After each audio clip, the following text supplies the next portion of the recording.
Iffirmat ftehim settorali ġdid bejn il-Gvern u l-Unjon ħaddiema Maltin għall-uffiċjali tal-probation u l-parole.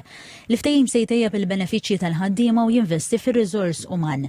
Il-ftehim jintroduċi żewġ grandi ġodda fil-klassi tal-uffiċjali tal-probation, inkluż il-grant ta' Assistant Probation Officer.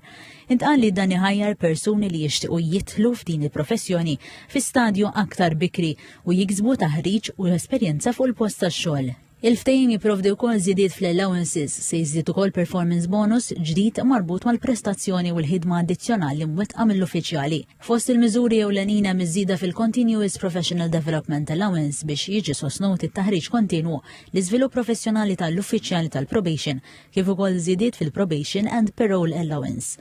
Id-direttur tad-Dipartiment tal-Probation u l-Parole Carmen Borg qalet li dan il-ftehim settorjali qed ikompli jiżgura li s-servizz mogħti mid-dipartiment ikun wieħed aktar effiċjenti.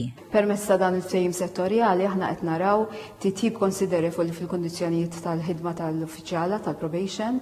Fl-aħħar mill-aħħar qed naraw ukoll li nħarsu s-soċjetà għaliex għax l-uffiċjal tal-probation qiegħed jgħin lill-bniedem li għandu bżonn għajnuna u li ma jerġax jikkommetti reati oħra fil-komunità. Il-Ministru l-Intern is-Sigurtà u x-xogħol Byron Camilleri sostna li dan il-ftehim jirrifletti l-impenn tal-Gvern li jkompli jinvesti fil-ħaddiema u jirrikonoxxi l-rwol importanti li għandhom l-uffiċjali tal-probation fis-sistema tal-ġustizzja kriminali u biex dawn il-persuni jerġgħu jintegraw lura fis-soċjetà.